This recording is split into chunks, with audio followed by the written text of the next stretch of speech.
ప్రభు అయిన యేసు క్రీస్తు నామంలో మనకందరికీ శుభములు. దేవుడు మనల్ని ఈ విధంగా ప్రేమించి ఈ నూతన దినాన్ని ఉచితంగా దయచేసి దేవుణ్ణి స్తుతించగలిగిన, ఆరాధించగలిగిన, దేవుని యొక్క మాటలు వినగలిగిన ఆరోగ్యమును దేవుడు మనకు దయచేశాడు. దాన్ని బట్టి దేవునికి వందనాలు, స్తోత్రం, హల్లెలూయా. ఒక్కొక్కసారి నేను కొంతమంది దగ్గరికి విజిటింగ్ వెళ్ళినప్పుడు వారు లేవలేని స్థితిలో ఉంటారు, నడవలేని స్థితిలో ఉంటారు. నేను వారికి ఇదే ప్రార్థన చేస్తా, ప్రభువా, వారికి ఎక్కువ ఆరోగ్యం అవసరం లేదు. వారు లేచి రోజు వాక్యము చదివి లేకపోతే వాక్యం వినగలిగి నిన్ను స్తుతించి నీ సంఘానికి ఆరాధన చేయడానికి వస్తే చాలు అని నేను ప్రార్థన చేస్తుంటాను. అంటే మనకు అట్టి గొప్ప అవకాశంను దేవుడు దయచేశాడు. మనం మనము ఉదయాన్నే లేవగలిగినటువంటి ఆరోగ్యము, ఆ, వాక్యం వినగలిగినటువంటి, బోధించగలిగినటువంటి ఆరోగ్యమును ప్రభు మనకు దయచేశాడు. దాన్ని బట్టి దేవునికి వందనాలు, దేవునికి స్తోత్రం, హల్లెలూయా. రోమా పత్రిక నుండి మనము ధ్యానములను మనం చేసుకొనుచున్నామండి. దీనిలో ఒకటో అధ్యాయం 2వ వచనంలో దేవుని ప్రియులందరికీ అనగా దేవుని ద్వారా ప్రేమించబడినటువంటి వారికి ఈ దేవుని ప్రేమను మనము నిజంగా వివరించలేం. అంత లోతైనటువంటిది, అంత ఎత్తైనటువంటిది, అంత వెడల్పైనటువంటిది, కొలవలేం. అయితే ఆ ప్రేమను నా దగ్గరికి నేను తీసుకుని రావడానికి, అంటే దగ్గరగా నేను చూడడానికి నేను ప్రయత్నం చేస్తున్నాను. మనము కూడా మన జీవితంలో దేవుని యొక్క ప్రేమను మనము దగ్గరగా చూడడానికి, అనుభవించడానికి మనము ఆ ప్రయత్నం మనం చేస్తున్నాం, వాక్యాన్ని ఆధారం చేసుకొని. అప్పుడు మనము దేవుణ్ణి హృదయపూర్వకముగా స్తుతించడానికి అది అవకాశం ఉంటుంది. ఎవరైనా మనకు సహాయం చేస్తే వారి గురించి చెప్పమంటే మనము ఎంత ఉత్సాహంగా చెప్తామో, అన్ని చిన్న చిన్న విషయాలు కూడా మనము వారు చేసినటువంటివి మనము జ్ఞాపకం చేసుకుంటుంటాం. అబ్బాయి, ఎంత ప్రేమ! ఆయన నన్ను ఎంతగా ప్రేమించాడు, నన్ను ఎంతగా ఆ వ్యక్తి ప్రేమించింది అని మనం గుర్తు చేసుకొని హృదయంలో చాలా ఆనందపడిపోతుంటామండి. అయితే ఇప్పుడు యేసుక్రీస్తు ద్వారా దేవుడు మనల్ని ఏ విధముగా ప్రేమించాడు? ఆ రోమపత్రిక 3:25-26 వచనాలు. రోమా 3వ అధ్యాయము 25-26. పూర్వము చేయబడిన పాపములను దేవుడు తన ఓర్మి వలన ఉపేక్షించినందున ఆయన తన నీతిని కనపరచవలెనని క్రీస్తు యేసు రక్తమునందలి విశ్వాసము ద్వారా ఆయనను కరుణాధారముగా బయలుపరచెను. దేవుడు ఇప్పటి కాలమందు తన నీతిని కనబరచు నిమిత్తము తాను నీతిమంతుడును యేసునందు విశ్వాసము గల వానిని నీతిమంతునిగా తీర్చువాడునై యుండుటకు ఆయన అలాగు చేసెను. ఇక్కడ కొన్ని విషయాలు. దేవుడు ఒక ప్రణాళిక. ఏంటి ప్రణాళిక? గురి ఏమిటంటే, ఉద్దేశం ఏమిటంటే మానవులను నీతిమంతులుగా తీర్చడం. ఇది గొప్ప బహుమానం మానవులకు. ఎందుకంటే 3వ అధ్యాయము 11వ వచనం నుండి మనం చూస్తే ఎవరు కూడా నీతిమంతులు లేరు. ఎవరు కూడా దేవుని మహిమను పొందలేకపోతున్నారు. అందరూ దేవుని ఉగ్రతకు పాలవుతున్నారు. ఏంటి పరిష్కారం ఏంటి అంటే, ఆ దేవునికి ఈ నీతిమంతులుగా తీర్చబడడానికి మధ్యలో యేసు క్రీస్తు ద్వారా దేవుడు తన ప్రేమను ఈ విధంగా కనపరుచుచున్నాడు. పూర్వం, నాకు ఇష్టమైనటువంటి మాట ఇది, పూర్వము చేయబడిన పాపములను దేవుడు తన ఓర్మి వలన ఉపేక్షించినందున తన నీతిని కనపరచవలనని క్రీస్తు యేసు రక్తం నందలి విశ్వాసం ద్వారా ఆయనను కరుణాధారముగా బయలుపరచెను. ఇక్కడ దేవుడు మనం పూర్వం చేసినటువంటి పాపములన్నిటినీ ఓరిమి వలన ఉపేక్షించినందున. ఉపేక్షించడం అంటే వదిలిపెట్టడము, తీసివేయడము, తుడిచివేయడము. కొలస్సీలకు రాసినటువంటి పత్రికలో 2వ అధ్యాయములో 13వ వచనములో అక్కడ ఏం రాయబడి ఉంటదంటే, యేసుక్రీస్తు మన పాపముల యొక్క రుణ పత్రమును సిలువకు మేకులతో కొట్టి, ఆ పదాన్ని నాకు చాలా ఇష్టమైనటువంటి మాట, మనం చదువుదామండి.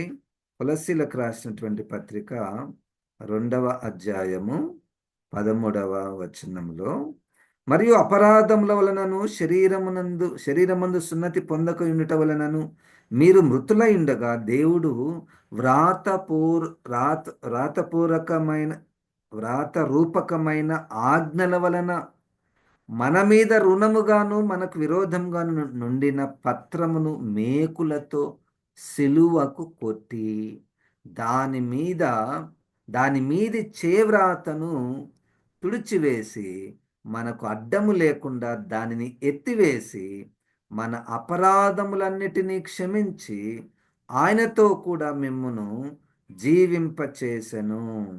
ఆయన ప్రధానులను అధికారులను నిరాయుధులనుగా చేసి శిలువ చేత జయోత్సవముతో వారిని పెట్టి తెచ్చి బాహటముగా వేడుకకు కనపరచెను. రుణపత్రమును శిలువ మీద మేకులతో కొట్టి దేవుడు తన ఓరిమి వలన మన పూర్వపు పాపములను తుడిచివేసి, దేవునికి స్తోత్రం, హల్లెలూయా. ఇది దేవుని ప్రేమ. చూడండి, దేవుని ప్రేమ ఉదాహరణకు నా జీవితాన్ని నేను పరిశీలించుకుంటే, రక్షించబడక మునుపు ఆ పాపము వలన వచ్చే పర్యావసనాలు, జీతము, పాపం వలన కలిగే భారాలు, అవి ఎప్పుడైనా ఒక్కసారి అట్లా గుర్తు చేసుకుంటే గుర్తుకొస్తాయి. గుర్తుకొచ్చినప్పుడు ఎంతో భారంగా మనకు కనపడుతుంది, ఎంతో భారంగా కనపడుతుంది. ఒకటి వస్తేనే, ఒకటి రెండు వస్తేనే, ఇక అవన్నీ వస్తే మనం తట్టుకోలేము. అపరాధ భావము అంటే గిల్టీనెస్. ఒక్కొక్కసారి నాకు కొంతమంది వాళ్ళు పంచుకుంటుంటారు, ఎందుకు అలా ఉన్నామంటే పాతయన్నీ గుర్తుకొస్తున్నాయి అంటారు. పాతయన్నీ గుర్తుకొచ్చడము అన్నటువంటిది మనిషి మీద ఉన్నటువంటి ఒక గొప్ప బరువు, అది ఒక భారము. ఇక ఆ పాతవి గుర్తుకొచ్చినప్పుడు దానిలోనే మనము ఉండడానికి ఇష్టపడితే ఇక దాని ద్వారా ఏడ్చేస్తారు కొంతమంది, పాతవి గుర్తు చేసుకొని ఏడవడం. అయితే ఇక్కడ దేవుని యొక్క ప్రేమ ఏ విధంగా మన మీద అది కుమ్మరించబడుతుందంటే, ఆ పూర్వపు పాపములు వాటి యొక్క భారములను దేవుడు ఓరిమి వలన ఉపేక్షించినందున, ఇక్కడైతే తుడిచివేసినందున, సిలువకు మేకులతో కొట్టివేసినందున మనకిప్పుడు తేలికగా అయినాం, మనకిప్పుడు సమాధానంగా మనమున్నాం. యెహెజ్కేలు గ్రంథంలో ఒక మాట రాయబడి ఉంటుంది, 8వ అధ్యాయంలో అనుకుంటాను. ఒక వ్యక్తి రెండు కేసెస్లో, అంటే రెండు సందర్భాలలో గత జీవితం అంతా అవినీతి జీవితం, గత జీవితం అంతా పాప జీవితం, చివరి జీవితము మంచిగా తయారైంది, మంచిగా ఉంది, నీతిగా ఉన్నాడు. అయితే ఇప్పుడు దేవుడు తీర్పు తీరుస్తున్నప్పుడు ఆ పాతది గుర్తు చేసుకోడంట. పాతది గుర్తు చేసుక ఇప్పుడు లాస్ట్లో ఎట్టున్నాడు ఈ వ్యక్తి, దాన్నే గుర్తు చేసుకొని దాన్ని లెక్కలోనికి తీసుకొని తీర్పిస్తాడు. అది మొదటిది. రెండవది, ఒక వ్యక్తి పూర్వము చాలా అద్భుతంగా, నీతిగా, ఆ ప్రభువుకి ఇష్టముగా, వాక్యానుసారముగా జీవించి లాస్ట్ మూమెంట్లో పడిపోయినటువంటి స్థితి కలిగి ఉంటే దేవుడు ఈ లాస్ట్దే గుర్తు చేసుకుంటాడంట. పూర్వం ఈయన బాగానే ఉన్నాడు, ఈమె చాలా గొప్ప కార్యాలు చేసింది, మంచిగానే జీవించింది, ఈ చివరిలో ఈ కొంతకాలము అవినీతి జీవితం చూడండి, దేవుడు దీన్నే లెక్కలోనికి తీసుకుంటాడంట. ఈ మాటలు మనం ఎందుకు చెప్తున్నామంటే, గత జీవితము అంటే పాప జీవితము, భారంతో కూడుకున్నటువంటి ఆ జీవితాన్ని యేసుక్రీస్తు ఆ రుణపత్రాన్ని చేతితో రాసినట్టు, ఇంకొక మాట మనం కొలసి 2:13 ఇంతకుముందు మనం చదివినామండి. మనము పాపము చేయడానికి గల కారణము ధర్మశాస్త్రం. ధర్మశాస్త్రంలో చేవ్రాతతో వ్రాయబడినటువంటి ఆ ధర్మశాస్త్రంలో మనము రుణపడి ఉన్నాము ఆ ధర్మశాస్త్రానికి. ఎందుకంటే అది ఒక ఆజ్ఞ ఉంది. ఆ ఆజ్ఞకు శిక్ష ఉంటది. ఆజ్ఞ మీరితే శిక్ష ఉంటది. ఎన్నోసార్లు ఆజ్ఞను మీరుతున్నాము, కానీ శిక్ష అనుభవించడం లేదు. ఎన్ని ఎన్ని ఆజ్ఞలు మీరుతారు ప్రజలు. వాటన్నిటికి శిక్ష విధించబడడం లేదు కరెక్ట్‌గా అంటే, మళ్ళా లెక్క రాసుకుంటుంది అది ధర్మశాస్త్రం. నువ్వు పలానా టైంలో తప్పు చేసినావు, కానీ నీకు ఇంకా శిక్ష విధించబడలేదు. నీవు రుణం ఉన్నావు. నువ్వు అప్పు ఇంకా ఉన్నావు. దీన్ని ఎప్పుడు తీరుస్తావు? ఎప్పుడు నీకు శిక్ష విధించాలి అనే రుణపత్రం పెద్దగా తయారైంది. ఎంత పెద్దదంటే, నా జీవితాన్ని నేను చూసుకుంటే, ము నాకు 30 సంవత్సరాలు వచ్చేంత వరకు నాకు 30 సంవత్సరాలు వచ్చేంత వరకు ఒక్కొక్క రోజు చేసిన పాపాలను రాస్తే అసలు ఎంత పెద్ద పుస్తకం అవుతుందో. వాటన్నిటికీ నేను శిక్షను భరించాలి. కానీ దేవుడు ఆ రుణపత్రాన్ని, ఆ పాపపు చిట్టాను యేసుక్రీస్తు శిలువకు మేకులతో కొట్టి, ఇది అద్భుతమైనటువంటి మర్మం అండి. ఇది ఫిజికల్‌గా ల్యాబొరేటరీలో పరీక్ష చేసి ఇది జరిగిందా? ఇది నిజంగా జరుగుతదా? దీన్ని ఎట్లా నమ్మాలి? అనే దానికి మనకు అవకాశం లేదు. ఇది పరిశుద్ధాత్మ దేవుడు అనుభవపూర్వకంగా మనకు రుజువు చేస్తూ ఉన్నాడు. దేవునికి స్తోత్రం. హల్లెలూయా! పాతవి అవి మర్చిపోతున్నామంటే, మన గుర్తుకు రావడం లేదంటే, అది దేవుడు క్రీస్తులో. ఇక్కడ ఆ రోమా పత్రికలో 3వ అధ్యాయంలో 25వ వాక్యం మనం ఇంతకుముందు, పూర్వం చేయబడిన పాపములను దేవుడు తన ఓర్మి వలన ఉపేక్షించినందున ఆయన తన నీతిని కనపరచవలెనని యేసుక్రీస్తు రక్తమునందలి విశ్వాసము ద్వారా ఆయనను కరుణాధారముగా బయలుపరచెను. ఇప్పుడు మనం ఏం చేయాలి అంటే, ఇప్పుడు మనం నీతిమంతులుగా కావాలి. అప్పుడు యేసుక్రీస్తు రక్తం నందలి విశ్వాసము అంటే అర్థం ఏంటి? యేసుక్రీస్తు రక్తం నందలి విశ్వాసం. అసలు రక్తం ఎందుకు వచ్చింది యేసయ్యకు అంటే, వాళ్ళు మేకులతో కొట్టారు సార్ అన్న. మేకులతో సిలువ మీద ఆ వుడ్ మీద తన చేతిని పెట్టి పెద్ద మేకు కొట్టారు. అయ్యయ్యయ్యో! ఎంత పనైంది! అన్యాయం జరిగింది. యేసుక్రీస్తు రక్తం గారుతుంది. అక్కడ నువ్వున్నావు, అక్కడ నేనున్నాను. మేకులు కొట్టడము అన్న దానికి పరిశుద్ధాత్మ దేవుడు గొప్ప ఆ ప్రత్యక్షతను మనకు బయలుపరుస్తున్నాడండి. మనం ఇంకా మేకులు కొట్టే దగ్గరే ఉన్నాం మనం. మేకులు కొట్టి, దాన్ని వివరించి, దాని మీద పాటలు రాసి, ఆ! దాని మీద వీడియోలు తీసి, మనము గుడ్ ఫ్రైడే అని, లేతే లెంట్ అని, ఇక్కడ మేకులు కొట్టే దగ్గరే ఉన్నాము. కానీ దేవుని యొక్క ఉద్దేశ్యం ఏమిటంటే, ఈ మేకులు కొట్టడములో, క్రీస్తు రక్తములో నీ పాపాలు, నా పాపాలు తుడిచివేయబడ్డాయి, కడిగివేయబడ్డాయి. అది గురి. ఇక్కడి నుండి అక్కడికి చేరడం అన్నమాట. అంటే భౌతికమైనటువంటి విషయాల నుండి ఆత్మ సంబంధమైనటువంటి విషయాల దగ్గరికి చేరుకొనుట. అక్కడికి వెళ్తే అక్కడ మనము ఉచితముగా, నీతిమంతులముగా తీర్చబడతాం కదండి. ఇప్పుడు పా పాత పాపములు మనకు గుర్తుకే రావడం లేదు అంటే అర్థమైంది. ఇంకా అవి మనం చేయమన్నట్టే కదా. మనం అవి చేయము. కనుక నీతి మార్గంలో మనము వెళ్ళుటకు అవి సహాయపడును. తన నీతిని కనపరచు నిమిత్తము తాను నీతిమంతుడును, యేసునందు విశ్వాసం గల వానిని నీతిమంతునిగా తీర్చువాడినై ఉండుటకు ఆయన అలాగూ చేశాను. యేసునందలి విశ్వాసము ఇజ్ ఈక్వల్ టు యేసుక్రీస్తు రక్తము నందలి విశ్వాసము ఇజ్ ఈక్వల్ టు యేసుక్రీస్తు రక్తంలో నా పాత పాపములు తుడిచివేయబడ్డాయి అన్న దాని యందు విశ్వాసము ద్వారా మనము నీతిమంతులముగా తీర్చబడుతున్నాము. దేవుడు ఈ విధముగా మనల్ని ఆయన ప్రేమించుచున్నాడు. దేవునికి స్తోత్రం.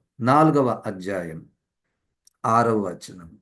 రోమా పత్రికలో 4వ అధ్యాయం 6వ వచనం. ఆ ప్రకారమే క్రియలు లేకుండా దేవుడు ఎవరిని నీతిమంతుడుగా ఎంచునో ఆ మనుష్యుడు ధన్యుడని దావీదు కూడా ఐమ్ సారీ 4వ అధ్యాయము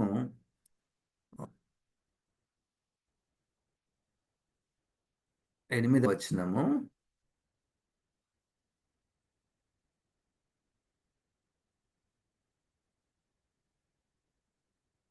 4వ అధ్యాయము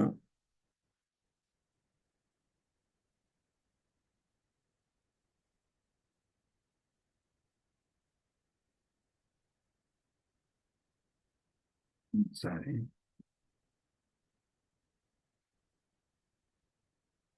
ఓకే 5వ అధ్యాయం 6వ వచనం అండి.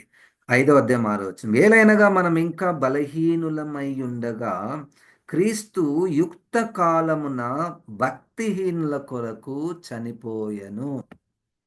దేవుడు మనల్ని ఏ విధముగా ప్రేమించుచున్నాడు.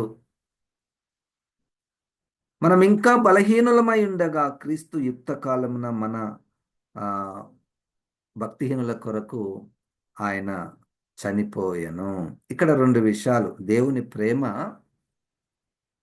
మనం ఇంకనూ బలహీనులమై ఉండగా, ఇంకొక దగ్గర మనం ఇంకనూ పాపులమై ఉండగా, అదే నెక్స్ట్ 8వ వచనంలో 5:8లో అయితే దేవుడు మన ఎడల తన ప్రేమను వెల్లడిపరచుచున్నాడు ఎట్లనగా మనం ఇంకనూ పాపులమై ఉండగానే క్రీస్తు మన కొరకు చనిపోయెను. మనం ఇంకనూ భక్తిహీనులై ఉండగా, మనం ఇంకనూ బలహీనులై ఉండగా, మనం ఇంకనూ పాపులై ఉండగా దేవుడు తన కుమారుడైనటువంటి యేసుక్రీస్తుని మరణమునకు అప్పగించెను. మన అంశం ఏమిటంటే దేవుడు క్రీస్తు ద్వారా మనలను ఏ విధముగా ప్రేమించుచున్నాడు.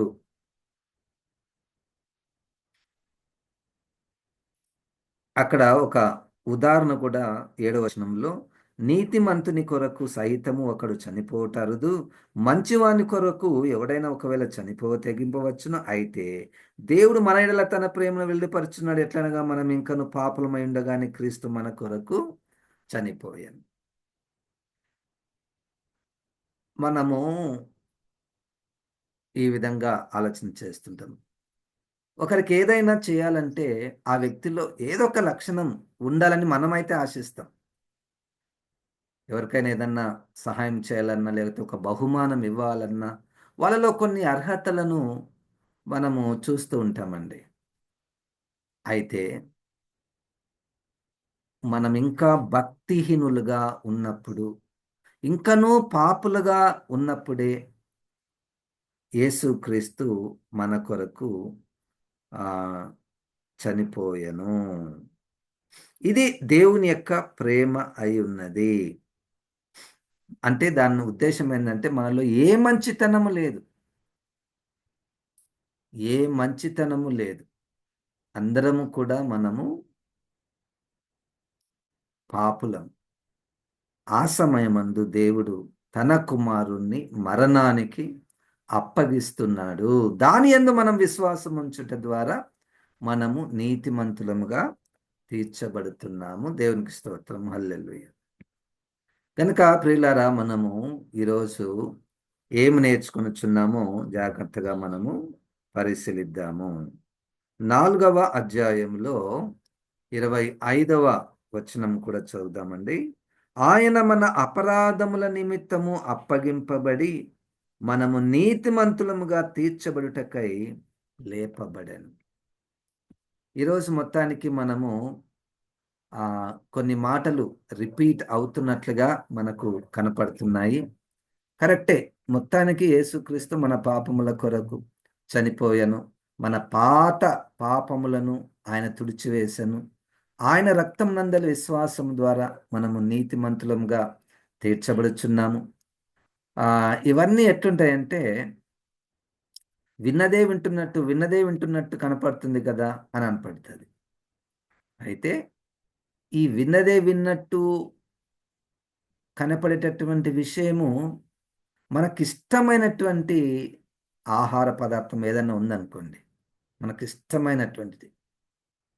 మనము దాన్ని మరలా మరలా తినడానికి ఏమి అంత అభ్యంతర పడము. మనకిష్టం కాబట్టి ఇంకా ఎక్కువగా ఇంకా పెట్టండి, ఇంకా పెట్టండి అని మనము ఆలోచన చేస్తూ ఉంటామండి.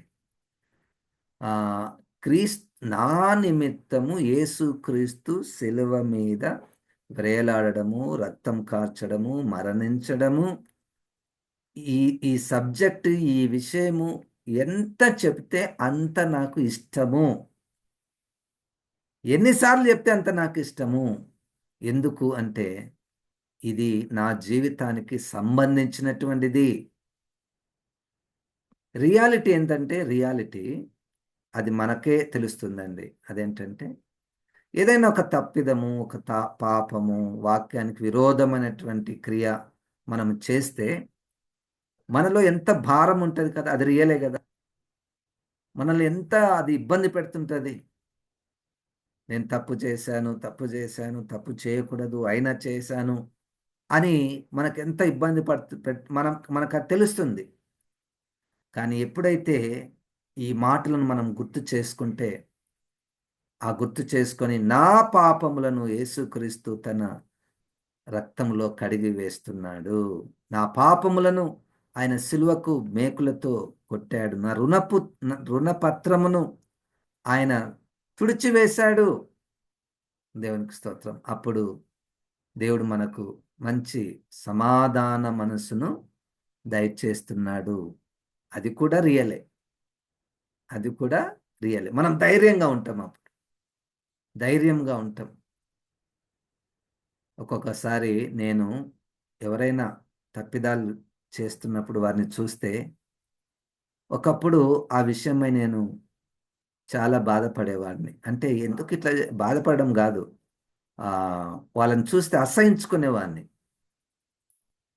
ఏంటి ఈ వ్యక్తి క్రైస్తవుడై ఉండి ఇట్టి పనులు చేస్తున్నాడు, క్రైస్తవురాలై ఉండి ఇట్లా ఈ పనులు చేస్తున్నారు అని నేను ఒక నీతిమంతుడనని, లేతే నేను పరిశుద్ధుడనన్నటువంటి మనసుతో అవతల వ్యక్తిని చూసి వాళ్ళని అసహించుకునేటటువంటి పరిస్థితి. కానీ దేవుడు ఏం గుర్తు చేస్తాడంటే, ఒకప్పుడు నువ్వు గూడా అట్లనే ఉన్నావు నాయనా. ఒకప్పుడు నువ్వు గూడా అట్లనే ఉన్నదానివి.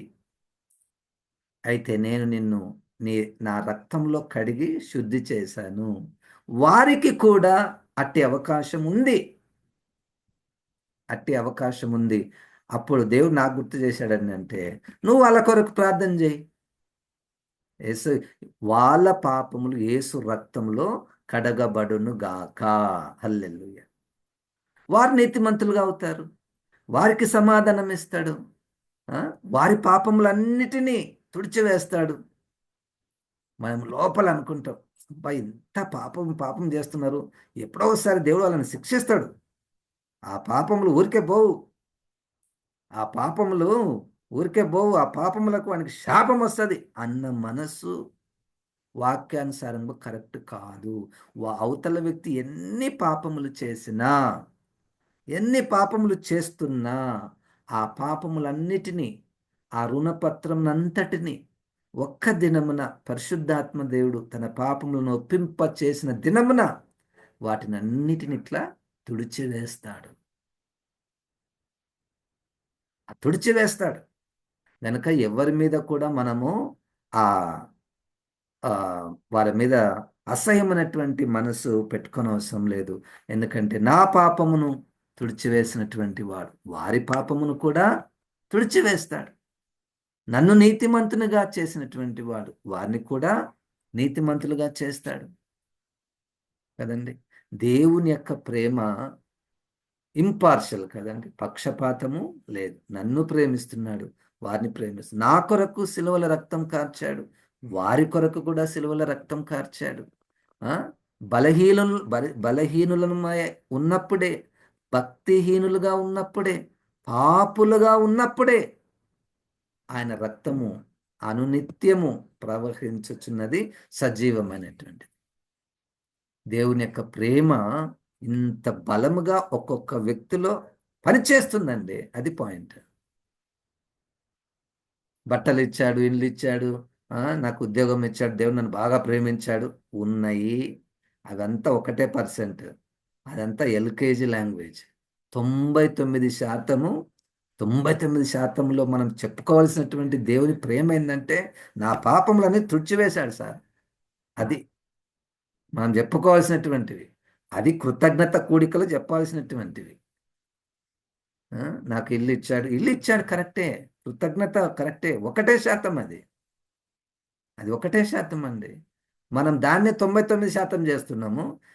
యేసుక్రీస్తు నా కొరకు చనిపోయినటువంటిది 1% చేస్తున్నామేమో. ఆ విషయంలో పరిశుద్ధాత్మ దేవుడు మనల్ని సరిచేసి వాక్యానుసారంగా దేవుని యొక్క ప్రేమను మనం గుర్తు చేసుకొని కృతజ్ఞతలను మనం చెల్లిద్దాము, ప్రార్థన చేద్దాము. జీవం గల తండ్రి, ఆత్మదేవ, మాకు ఇచ్చినటువంటి ఈ యొక్క అమూల్యమైనటువంటి జీవం కలిగినటువంటి వెలుగై ఉన్నటువంటి ఈ వాక్యమును ప్రభా నాయన మాతో మాట్లాడినందుకు నీకు వందనాలు. నిజంగా నీ ప్రేమను నాయన ఈ విధముగా నువ్వు ప్రకటించినందుకు, క్రీస్తు రక్తంలో మా పాపములను తుడిచివేసినందుకు నీకు వందనాలు చెల్లిస్తూ, మాకిచ్చిన సమాధానం బట్టి నీకు వందనాలు చెల్లిస్తూ యేసు నామమున స్తుతించి ప్రార్థిస్తున్నాము తండ్రి, ఆమెన్. ఇప్పుడు మన పరమ తండ్రి అయిన దేవుని యొక్క ప్రేమ, ప్రభువైన యేసు క్రీస్తు యొక్క కృప, పరిశుద్ధాత్మ దేవుని యొక్క నడిపింపు మనకందరికి సదాకాలము తోడైయుండును గాక. Amen, amen. దేవుడు మనల్ని దీవించును గాక. అందరికీ వందనాలండి. Good morning.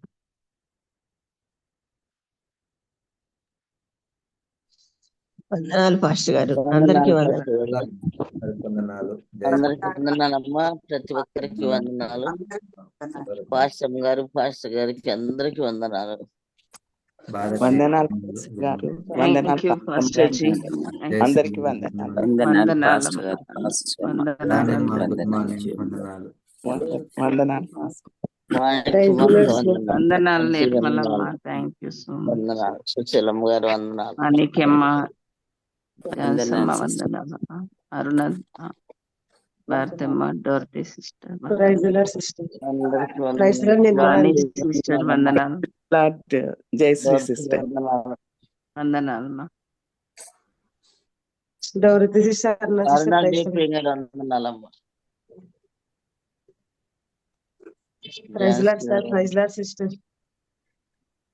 వందనాలమ్మ. అందరికీ వందనాలు. వందనాలు, వందనాలు, వందనాలు.